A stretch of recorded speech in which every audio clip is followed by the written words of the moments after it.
الحمد لله رب العالمين،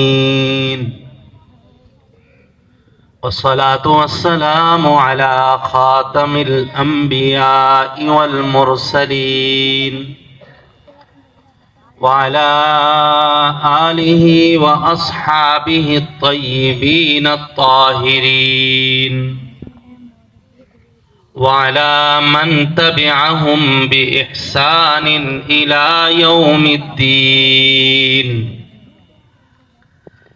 أما بعد، فأعوذ بالله من الشيطان الرجيم. بسم الله الرحمن الرحيم. لقد كان لكم في رسول الله أسوة حسنة لمن كان يرجو الله واليوم الآخر وذكر الله كثيرا. صدق الله مولانا العظيم، وبلغنا رسوله النبي الأمي الكريم، ونحن على ذلك لمن الشاهدين والشاكرين، والحمد لله رب العالمين. سب حضرات عقیدت اور محبت کے ساتھ نماز والا درود شریف پڑھ لیں. اللهم صل على محمد وعلى آل محمد كما صليت على إبراهيم وعلى آل إبراهيم إنك حميد مجيد. اللهم بارك على محمد وعلى آل محمد كما باركت على إبراهيم وعلى آل إبراهيم إنك حميد مجيد. محترم المقام، میرے انتہائی محترم ہمارے اس گورنمنٹ ہائی اسکول ڈومیلی کے اساتذہ کرام اور معزز طلباء ساتھیوں، آج کی یہ محفل آقا دو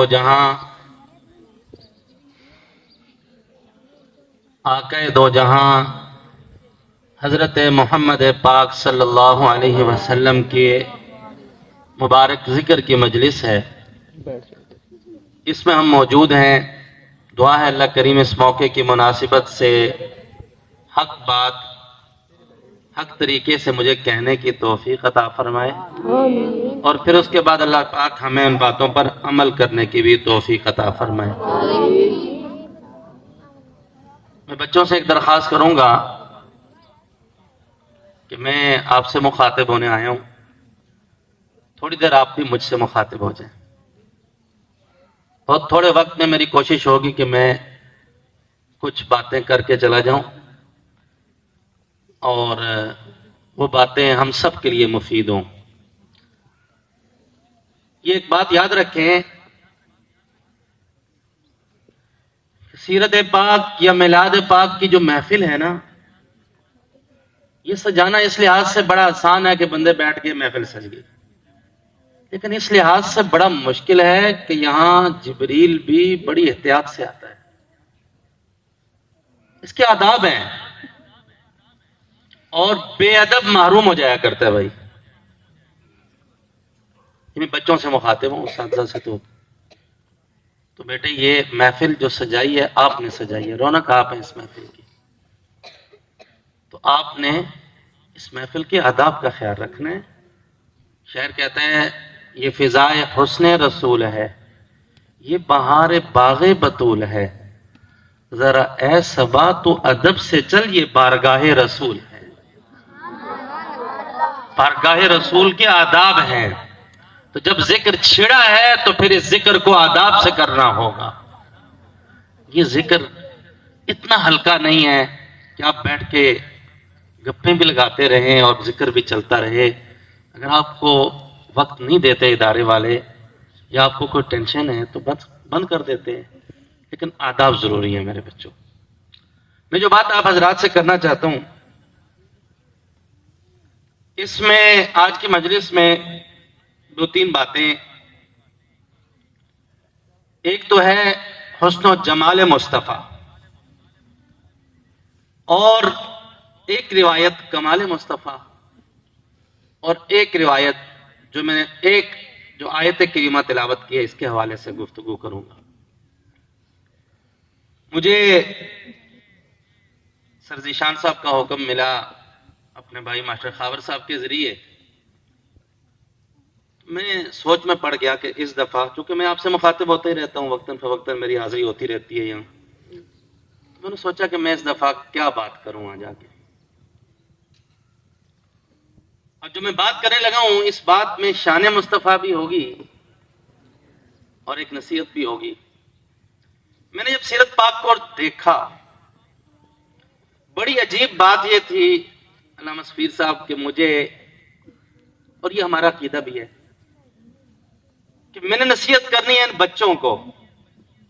اساتذہ میں جو حضرات تشریف فرما ہے ان میں سے کچھ میرے دوست ہیں، بھائی ہیں، اور زیادہ تعداد میرے والد صاحب کے کولیگ ہیں۔ میں ان کو نصیحت کرنے کی پوزیشن میں نہیں ہوں، بڑے ہیں میرے سارے، ان کو میں نصیحت کرنے کی پوزیشن میں ہی نہیں۔ جو میرے ساتھی ہیں، دوست ہیں، ان سے چلو گپ شپ ہو جاتی ہے۔ میں نے سوچا کہ بچوں کو آقا کی زندگی کا کیا اسوہ عرض کروں۔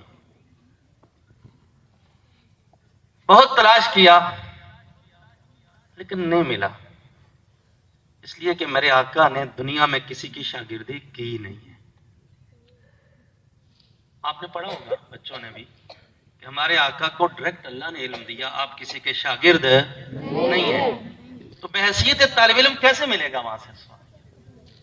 تو میرا مسئلہ حل کیا حضرت مفتی فرقان صاحب نے کہ جب آپ کو نصیحت دینے کی ضرورت پڑی تو جبریل آ کے دو زانو ہو کے سامنے بیٹھ گیا۔ آپ کی جگہ پہ جبریل آ کے بیٹھا ہے میرے آقا کے سامنے، بتایا ہے کہ طالب علموں کو یوں آداب بجا لانے ہیں۔ مجھ سے نے بڑی تفصیلی بات کی ہے۔ تو شان مصطفیٰ یہ ہے کہ یہاں پہ جبریل بھی طالب علم بن کے آتا ہے۔ سمجھ نہیں آئی بات، یا آپ کو منع کیا اسکول والوں نے کہ سبحان اللہ ماشاءاللہ نہیں کہنا؟ تو میں عرض یہ کر رہا ہوں، شان مصطفیٰ یہ ہے، مجھ سے نے فرمایا کہ حضرت جبریل تشریف لائے۔ میں یعنی جو آقا علیہ السلام کی زندگی میں تو ہمیں ایسی چیز نہیں، ہمارے آقا علیہ السلام کو ڈائریکٹ اللہ نے جو علم دیا ہے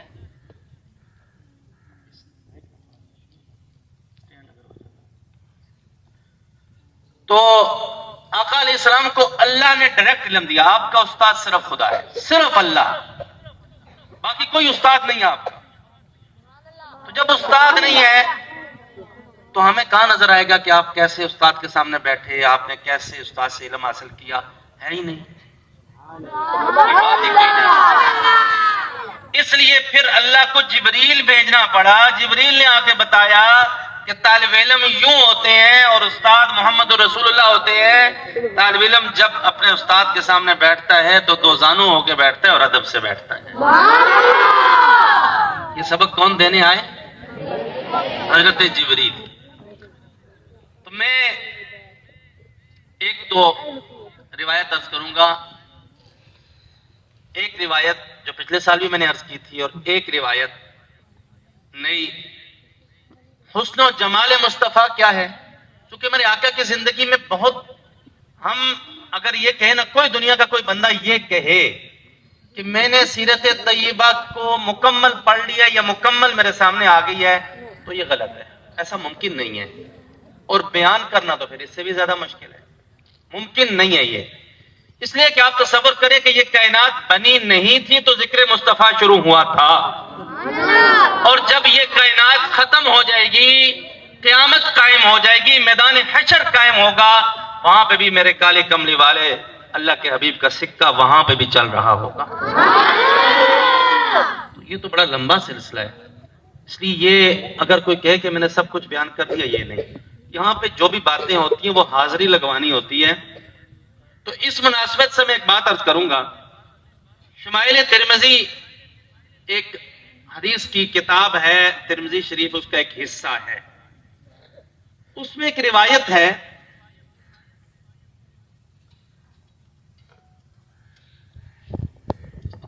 شمائل ترمذی میں ایک روایت ہے، صحابی ہیں حضرت جابر ابن سمرہ رضی اللہ تعالیٰ عنہ،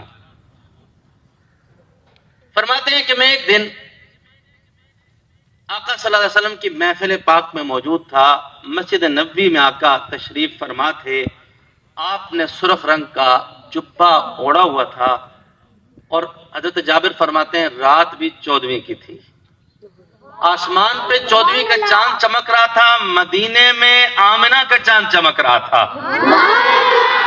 حضرت جابر فرماتے ہیں کہ میں نے مقابلہ شروع کیا کہ وہ چاند خوبصورت ہے یا یہ چاند خوبصورت ہے، کہتا ہے میں کبھی آسمان کی طرف دیکھتا ہوں، کبھی زمین پہ بیٹھے ہوئے آمنہ کے لال آمنہ کے چاند کی طرف دیکھتا ہوں۔ حضرت جابر فرماتے ہیں کہ میں نے فیصلہ یہ کیا کہ آسمان کا چاند اتنا خوبصورت نہیں ہے جتنے میرے آقا مدنی کریم خوبصورت ہے۔ اور اسی شمائل ترمذی میں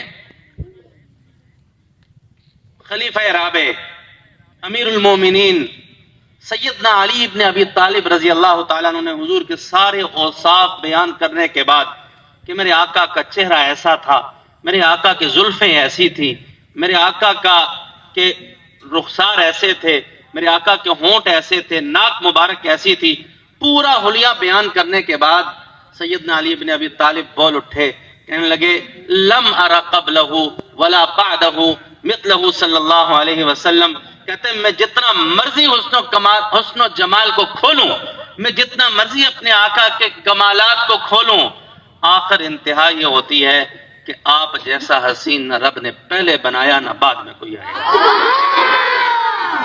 یہ ہے حسن و جمال مصطفیٰ۔ اب ایک روایت عرض کرتا ہوں جو ہمارے ہاں عام طور پہ ہمارے دور میں تھی، شاید اب بھی ہو، مجھے کافی عرصہ ہوا سلیبس دیکھنے کا موقع نہیں ملا۔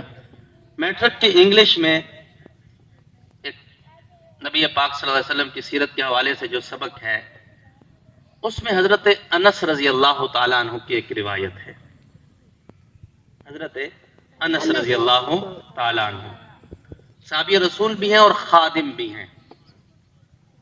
اس میں میرے لیے بھی سبق ہے، ہمارے بھائی اساتذہ اکرام کے لیے بھی سبق ہے، اور بچوں کے لیے بھی سبق ہے۔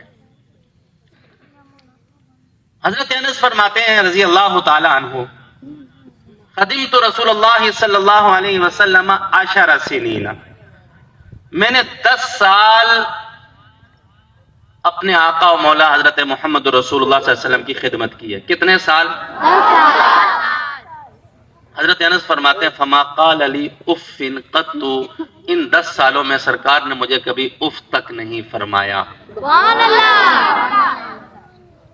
آپ آج طالب علم ہیں، کل آپ میں سے بہت سارے استاد بنیں گے، بہت سارے کسی نہ کسی پوسٹ پہ ہوں گے، اور آپ کے ماتحت بھی ہوں گے، کیونکہ جتنے لوگ دفتروں میں بیٹھے ہیں، بڑے بڑے عہدوں پہ بیٹھے ہیں، ماتحت یہیں سے انہیں اسکولوں سے اٹھ کے جاتے ہیں، اور وہ بھی اسی اسکولوں سے اٹھ کے جاتے ہیں۔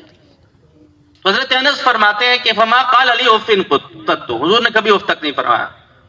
ولا لشیء صنعته لما صنعته ولا لشیء ترکته لما ترکته، اگر کوئی کام مجھ سے نہیں ہو سکا تو آقا نے یہ نہیں فرمایا کہ تو نے یہ کام کیوں نہیں کیا، بھائی کیوں نہیں ہوا، اور اگر کوئی کام نہیں کرنا تھا میں نے کر دیا تو یہ نہیں فرمایا بھائی کیوں کیا۔ اگلی بات حضرت انس نے بڑی عجیب فرمائی ہے، فرماتے ہیں دیکھو عام طور پہ ہم جس معاشرے میں زندہ ہیں، اولاد کو والدین سے گلے ہیں، والدین کو اولاد سے گلے ہیں، اولاد والدین سے پریشان ہے، والدین اولاد سے پریشان ہیں، اور سب سے بڑا تو اگر کوئی ملازم رکھ لے تو ملازم رکھنے والوں کے تو پھر انہوں نے خریدا ہوتا ہے بندے کو، اور کیا سے کیا باتیں ہوتی ہیں۔ حضرت انس فرماتے ہیں کہ میں انس یہ تبصرہ کرتا ہوں، آقا کی خدمت کرنے کے بعد میں خادم تھا، میں یہ تبصرہ کرتا ہوں وَكَانَ أَحْسَنُ النَّاسِ خُلُقًا، کہ میرے آقا اخلاق کے اعتبار سے سب سے اچھے انسان تھے۔ یہ آپ اس کو اس پیرائے میں سوچیں کہ یہ ایک ماتحت ملازم کا تبصرہ ہے، ایک غلام کا تبصرہ ہے، جنہوں نے اپنے آقا کی خدمت میں 10 سال گزارے ہیں۔ وہ کہتے ہیں کہ آقا نے، میں یہ کہتا ہوں کہ میرے آقا جیسے اچھے اخلاق کا انسان دنیا میں کوئی موجود نہیں ہے۔ میں اس میں کچھ باتیں آگے چل کے اسوہ حسنہ میں عرض کروں گا، ابھی جو بات چل رہی ہے میں اس کو سمیٹ رہا ہوں۔ اگلی بات حضرت انس نے بڑی عجیب فرمائی، فرماتے ہیں حضرت انس رضی اللہ تعالیٰ عنہ کہ میں چونکہ شاہی دربار میں رہتا تھا، میں نے آقا کی خدمت میں جو بڑے بڑے قیمتی ریشمی کپڑے آتے تھے میں نے ان کو چھوا ہے، چیک کیا ہے، بڑے اچھے قیمتی لباس اور ریشم، اس کی نرمی، کہتے ہیں ولا مسستو فزن ولا حریرن کان الین من کف رسول اللہ صلی اللہ علیہ وسلم، کہتے ہیں دنیا کا قیمتی ترین ریشم لے آؤ اور قیمتی ترین اور نرم ترین کپڑا لے آؤ، وہ کتنا نرم ہوگا میرے آقا کی ہتھیلی کی نرمی کا مقابلہ نہیں کر سکتا۔ اگلی بات اس سے بھی بڑھ کے حضرت انس نے فرمائی، فرماتے ہیں کہ جب میں خدمت اقدس میں رہتا تھا اور مکہ گرم زمین ہے، آقا کو کبھی پسینہ بھی آیا کرتا تھا، آقا کو پسینہ بھی آتا تھا، تو بڑی عجیب بات ایک بزرگ سے، ایک مولانا صاحب سے سنی، فرمانے لگے کہ ہمارا وجود اس دنیا کی مٹی کا ہے اور آقا کا وجود جنت کی مٹی سے ہے، وہ مشک و عنبر ہے، آپ کستوری کے اوپر پانی ڈالیں تو پانی بھی کیا ہو جاتا ہے؟ خوشبودار ہو جاتا ہے، آپ مشک و عنبر پہ پانی ڈالیں تو وہ پانی بھی کیا ہو جاتا ہے؟ خوشبودار ہو جاتا ہے۔ تو انبیاء کا جسم اللہ نے جنت کی مٹی سے بنایا، اور جنت کی مٹی یہ دنیا والی مٹی نہیں ہے، وہ مشک و عنبر ہے۔ تو بہت ساری روایات ہیں اس حوالے سے، میں جو ابھی عرض کر رہا ہوں اس روایت کو میں سمیٹ رہا ہوں۔ حضرت انس فرماتے ہیں جب میرے آقا کو پسینہ آتا تھا نا تو اس پسینے سے جو خوشبو مہکتی تھی، حضرت انس فرماتے ہیں کہ دنیا کی قیمتی ترین خوشبوئیں سونگھنے کے بعد میں تمہیں بتاتا ہوں کہ حضور کے پسینے کا مقابلہ وہ خوشبوئیں نہیں کر سکتی۔ یہ ہے میرے آقا کی شان ایک طرف۔ اب چلتے ہیں اس بات پہ جو قرآن کریم کی میں نے آیت کریمہ تلاوت کی ہے۔ اللہ فرماتے ہیں کہ تمہارے لیے نبی پاک علیہ السلام کی زندگی میں بہترین نمونہ ہے۔ ایک روایت میں نے عرض کر دی، حضرت انس کے ساتھ حضور کا رویہ صلی اللہ علیہ وسلم، اپنے خادموں کے ساتھ، اپنے ماتحتوں کے ساتھ رویہ کیا ہونا چاہیے، وہ ہمیں اس روایت سے سبق مل رہا ہے۔ ایک اور روایت میں عرض کرتا ہوں، میرے آقا علیہ السلام جب مکہ سے مدینہ ہجرت کر کے تشریف لائے ہیں، اسوہ حسنہ میں کہ آپ کی زندگی بہترین نمونہ ہے۔ میرے آقا علیہ السلام کو مکے والوں نے مکے سے نکالا ہے، اور نکالا بھی اس طرح ہے کہ میرے آقا کے قتل کے مشورے تھے، ان کو ختم کر دیا جائے۔ اس حالت میں آقا علیہ السلام مکہ سے نکلے ہیں کہ آقا علیہ السلام کعبے کو مخاطب کر کے فرماتے ہیں کہ کعبہ تجھے چھوڑنے کا دل نہیں کرتا، لیکن کیا کروں، یہ مجھے یہاں اس شہر والے رہنے نہیں دیتے۔ اس حالت میں دکھی دل کے ساتھ آقا وہاں سے نکلے ہیں، لیکن ٹھیک کچھ عرصے بعد، سیرت کی کتابوں میں ایک واقعہ لکھا ہے، کچھ عرصے بعد مکے میں قحط پڑ گیا۔ میرے آقا مکے سے نکلے ہیں، مدینہ تشریف لائے ہیں، اور مدینہ ایسی جگہ تھی کہ یہاں وبائیں پھیلتی تھی، بیماریاں پھیلتی تھیں، لوگ مرتے تھے۔ میرے آقا وہاں تشریف لائے ہیں تو مدینے کو آپ نے شفا بخش دی، مدینے کو شہر شفا بنا دیا۔ شاعر کہتا ہے قدم قدم پہ برکتیں، نفس نفس پہ رحمتیں، جہاں جہاں سے وہ شفیع آسیاں گزر گیا، جہاں نظر نہیں پڑی وہاں ہے رات آج تک، وہیں سحر ہوئی جہاں جہاں گزر گیا۔ آقا علیہ السلام مدینہ میں تشریف لے آئے، مکہ میں قحط پڑ گیا۔ اب مکے والے آپ تصور کریں وہ دشمن ہیں جنہوں نے آپ کو قتل کرنے کا منصوبہ بنایا ہے اور سب نے مل کے بنایا ہے۔ اب جب مکے میں قحط پڑا تو مکے میں ایک میٹنگ ہوتی ہے، مکے والوں نے بیٹھ کے ایک میٹنگ کی۔ اس میٹنگ میں انہوں نے یہ مشورہ دیا کہ یار یہ قحط ختم کیسے ہوگا، اس کے لیے ہمیں جانا پڑے گا حضور نبی کریم صلی اللہ علیہ وآلہ وسلم کی خدمت میں، وہاں سے دعا کروانی پڑے گی تب قحط ختم ہوگا۔ اب وہاں سے وہ پہنچے ہیں آقا صلی اللہ علیہ وسلم کی خدمت میں، اور آ کے انہوں نے کس کو بھیجا؟ آپ کا وہ دشمن جو احد میں فوج لے کے آیا تھا، ابو سفیان، بدر میں جو فوج لے کے آیا تھا ان کو بھیجا۔ ابو سفیان آئے، آ کے حاضر خدمت ہوئے، عرض کی یا رسول اللہ آپ تو رشتہ داریاں نبھانے والے ہیں، مکے میں قحط پڑا ہوا ہے اور آپ کے رشتہ دار مر رہے ہیں۔ آقا نے فرمایا کیا کہتے ہو؟ انہوں نے کہا یا رسول اللہ ہاتھ اٹھائیے۔ اب آپ تصور کریں ہمارے ہاں ہمارا بھائی بھی، ہمارا کوئی عزیز رشتہ دار یا کوئی مالے دار اگر میرے خلاف کوئی ایسی بات بھی کر دے چھوٹی موٹی، ہم زندگی بھر معاف نہیں کرتے۔ یہاں پہ وہ ہیں جنہوں نے مکے سے نکالا ہے، اور مکہ بھی وہ ہے جس کو اللہ نے عظمت اپنے حبیب کی وجہ سے دی ہے۔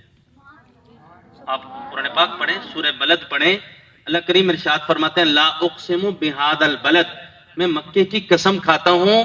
سوال کرنے والے کے ذہن میں یہ سوال آئے گا کہ اللہ مکے کی قسم اس لیے کھا رہے ہیں کہ مکے میں کعبہ موجود ہے، اللہ مکے کی قسم اس لیے کھا رہے ہیں کہ وہاں مسجد حرام ہے، اللہ مکے کی قسم اس لیے کھا رہے ہیں۔ سوال کرنے والے کے ذہن میں کوئی بھی سوال آ سکتا ہے۔ سوال کرنے والا یہ سوچ رہا ہے کہ شاید اللہ اس لیے قسم کھا رہے ہیں کیونکہ حضور کا روزہ تو مدینے میں ہے، اللہ نے مکے کی قسم اس لیے کھائی ہے کہ وہاں پہ صفا ہے، مروہ ہے، فلاں ہے، آب زمزم ہے۔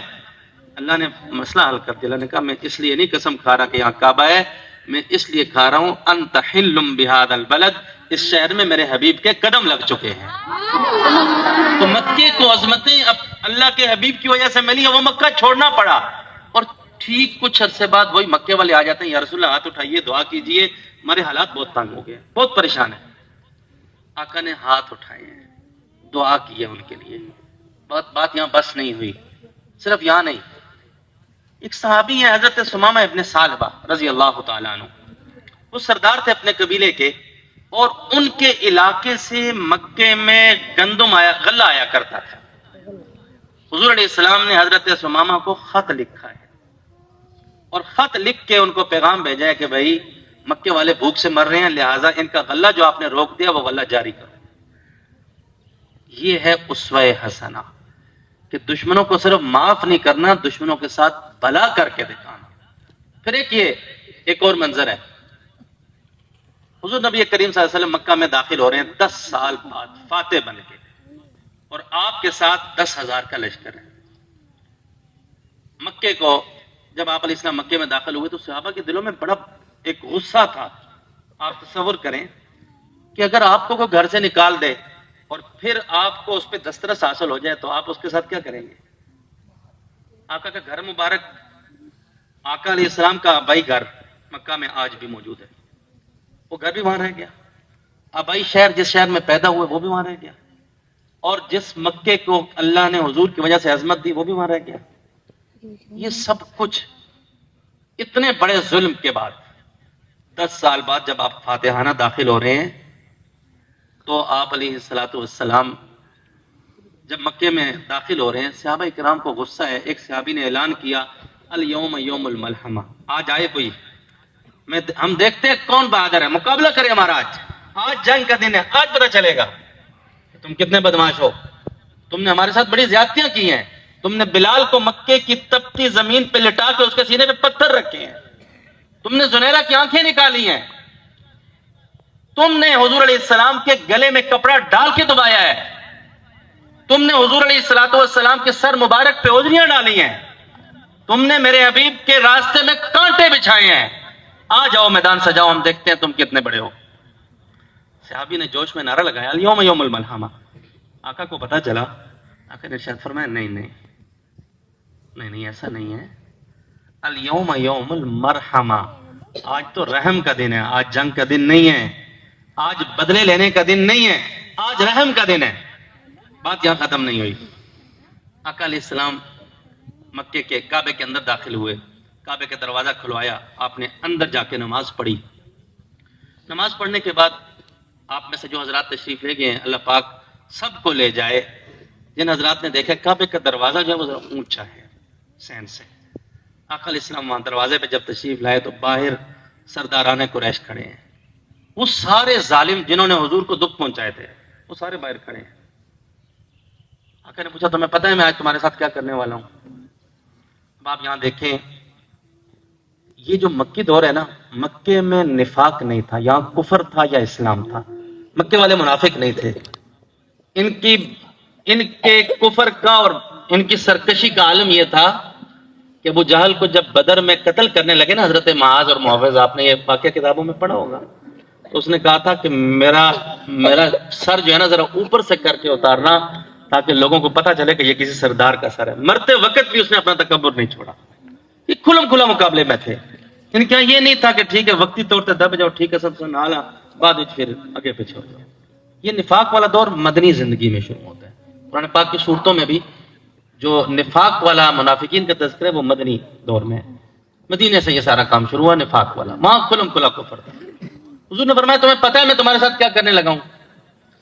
تو وہ کافر تھے لیکن وہ بھی سمجھتے تھے کہ ہمارا، باقی نبی نہیں مانتے تھے، کبھی جادوگر کہتے تھے، کبھی جھوٹا کہتے تھے، کبھی کیا کیا کہتے تھے، لیکن اتنا وہ بھی مانتے تھے کہ یہ کریم ہے، یہ مہربان ہے، شفیق ہے، یہ کافر بھی مانتے تھے۔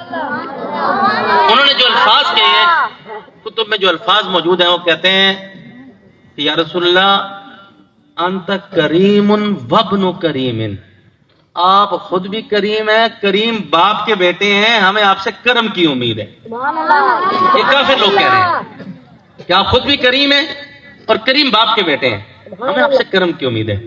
آقا نے ارشاد فرمایا جاؤ، میں تمہارے لیے آج وہی الفاظ کہتا ہوں جو حضرت یوسف علیہ السلام نے اپنے بھائیوں کو کہے تھے، لا تثریب علیکم اليوم، آج تمہارے اوپر کوئی گرفت نہیں ہے، جاؤ میں نے تم سب کو معاف کر دی۔ یہ ہے ایک اسوہ حسنہ۔ ہمارے معاشرے کا آج کا ایک یہ المیہ ہے عدم برداشت، بہت زیادہ ہم میں، اور خاص طور پہ میرے سمیت میں پہلا اس کا مخاطب میں ہوں۔ جب ہم پڑھ لکھ جاتے ہیں ہم کہتے ہیں ہم جیسا کوئی ہے، لہٰذا میرے پاس تعلیم ہے، میں تو تعلیم کے زور پہ یہ کر دوں گا وہ کر دوں گا، ایسا نہیں ہے۔ تعلیم والوں کے لیے اسوہ حسنہ یہ ہے، جس کو جو جاہل ہے، جس کو پتہ ہی کچھ نہیں، اس سے وہ نہیں پوچھو گی، یہ ہمارے لیے ہے کہ ہمارے اندر برداشت پیدا ہو، ہمارے لیے یہ نمونے موجود ہیں آقا علیہ السلام کی زندگی میں۔ ایک اور بات عرض کرتا ہوں کہ میرے آقا علیہ السلام نے آپ کے چچا حضرت حمزہ رضی اللہ عنہ کو جنہوں نے شہید کیا، مین کردار تین ہیں، ایک کا نام ابو سفیان ہے، ایک کا نام ہندہ ہے، ایک کا نام وحشی ہے۔ یہ تینوں مسلمان ہوئے بعد میں رضوان اللہ تعالی علیہم اجمعین۔ آپ تصور کریں جب حضور علیہ السلام مکہ میں داخل ہو رہے ہیں تو مکہ میں داخل ہو کے حضور علیہ السلام نے، حضور علیہ السلام مکہ میں داخل ہو رہے ہیں تو حضور نے اعلان فرمایا جو ابو سفیان کے گھر میں داخل ہو جائے اس کو بھی امن ہے، جو سب سے بڑا دشمن تھا۔ اور حضور کو جو حضور علیہ السلام زندگی میں چند ایک موقعوں پہ روئے ہیں، چند ایک موقعوں پہ، لیکن اونچی آواز سے اللہ کے سامنے تو حضور رہے ہیں، لیکن دنیا کے غموں میں ایک موقع آقا علیہ السلام کے آنسو گرنے کا وہ ملتا ہے جب آقا علیہ السلام کے بیٹے حضرت ابراہیم کا انتقال ہوا تو آقا علیہ السلام نے گود میں اپنے بیٹے کو رکھا ہوا ہے اور آقا علیہ السلام فرما رہے ہیں انا بفراقک یا ابراہیم لمحزونون، اے بیٹے تیرے غم میں غمگین ہوں۔ ایک یہ موقع ہے، لیکن اونچی آواز سے نہیں روئے۔ جب چچا کا انتقال ہوا اور چچا کا لاشا دیکھا، کلیجہ نکلا ہوا ہے، ہونٹ کٹے ہوئے ہیں، کان کٹے ہوئے ہیں، آقا دھاڑے مار کے روئے ہیں، اور پھر آقا علیہ السلام نے جب گھر میں جنازہ پہنچا تو سب گھروں میں 70 لاشیں پڑی تھی مدینے میں، سب گھروں میں رونا تھا. تو آقا نے کہا کہ میرے گھر میں رونے والا کوئی نہیں، میرے چچا پہ رونے والا کوئی نہیں. ایک یہ منظر ہے. لیکن دوسری طرف آقا علیہ السلام نے